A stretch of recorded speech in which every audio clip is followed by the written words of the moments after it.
और वयम, वयम मीन्स हम सब या हम लोग। ठीक उसी प्रकार से मध्यम पुरुष, सुनने वाले व्यक्ति को मध्यम पुरुष कहा जाता है। जब भाई बोल रहे हैं तो आप सुन रहे हो, सुन रहे हैं, तो सुनने वाले व्यक्ति को मध्यम पुरुष कहा जाता है। अब मध्यम पुरुष के भी 3 सर्वनाम होते। त्वम, त्वम मीन्स होता है तुम, आप सुन रहे हो, तुम सुन रहे हो। तुम और आप में क्या अंतर होता है? अपने से जब बड़े लोग होते हैं, आपके उम्र से जो बड़े लोग होते हैं, उनको आप कह के संबोधित किया जाता है। आपने कभी अपने पापा को बोला कि पापा तुम कहाँ गया था? नहीं बोला। क्यों? क्योंकि वो आपके पापा हैं, आपके उम्र में आपसे बड़े हैं।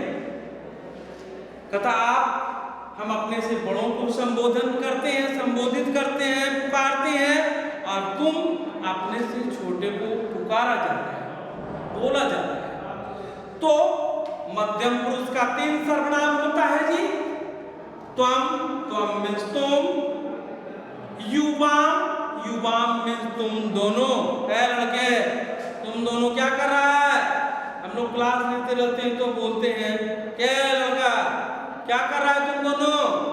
यानी वो 2 लड़का इन्वॉल्व है किसी चीजों में, लिखने में, बोलने में, आपस में बात करने में, यानी पढ़ने में इंटरेस्टेड नहीं ले रहा है, रुचि नहीं लेता है, तो हम लोग डांटते हैं। क्या कर रहा है तुम?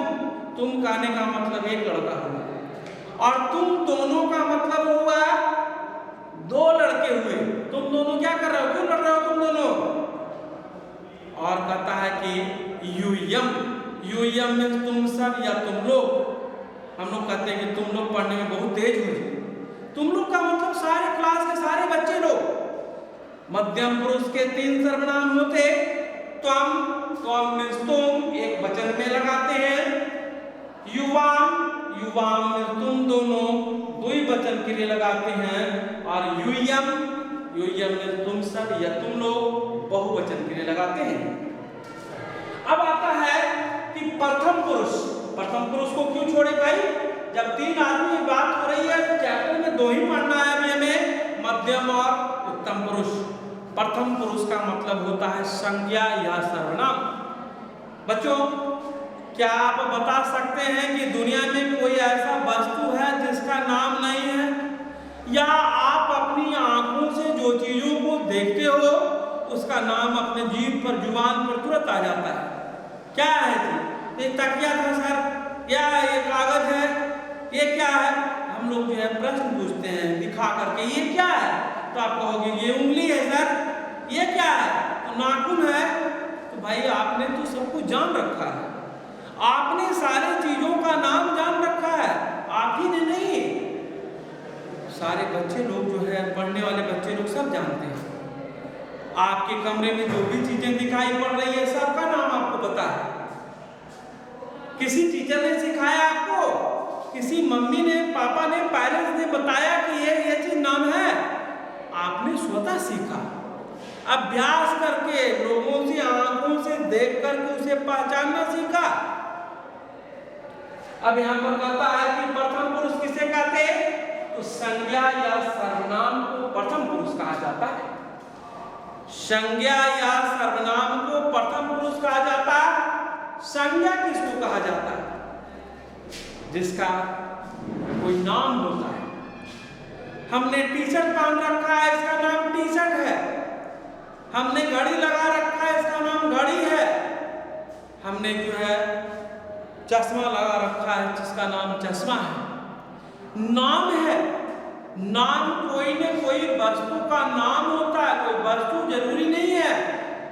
जैसे इसका नाम बिहार शरीफ है जी, आप कहाँ रहते हो? तो बिहार शरीफ में रहते हैं। कौन सा जिला है जी? नालंदा है। कौन सा राज्य है बिहार? यार है। कौन सा देश में रहते हो? भारत में रहते हैं जी।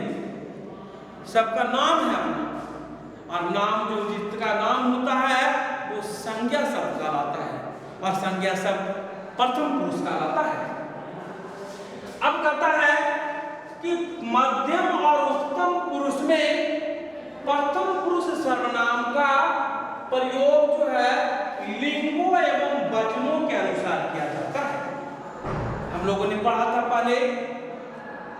कि उत्तम पुरुष एक वचन में, द्विवचन में और बहुवचन में, तो मध्यम और उत्तम पुरुष में प्रथम पुरुष का जो सर्वनाम होता है, क्वेश्चन मार्क होते हैं, उस प्रकार के प्रयोग करते हैं। द्विवचन रहता है, यदि पुल्लिंग रहेगा तो मध्यम पुरुष और उत्तम पुरुष का जो सर्वनाम होता है वो तीनों लिंगों में प्रयोग किया जाता है। तीनों लिंगों का मतलब पुल्लिंग पुरुष जाति का बोध होना, स्त्रीलिंग जिससे स्त्री जाति का बोध होना, नपुंसक लिंग जिससे ना ही पुरुष और ना स्त्री दोनों में से किसी का बोध न होना। तो तीनों लिंगों में जो हमने सर्वनाम बताया, कौन सा बताया? उत्तम पुरुष का 3 सर्वनाम, उत्तम पुरुष बोलने वाला व्यक्ति, उत्तम पुरुष का 3 सर्वनाम होता अहम, अहमिस्मय, आवाम, हम दोनों, और वयम, हम सब। मध्यम पुरुष का 3 सर्वनाम होता, कौन मध्यम पुरुष का होता है? भाई हमें तो कुछ नहीं पता। तो मध्यम पुरुष सुनने वाला व्यक्ति मध्यम पुरुष कहलाता है।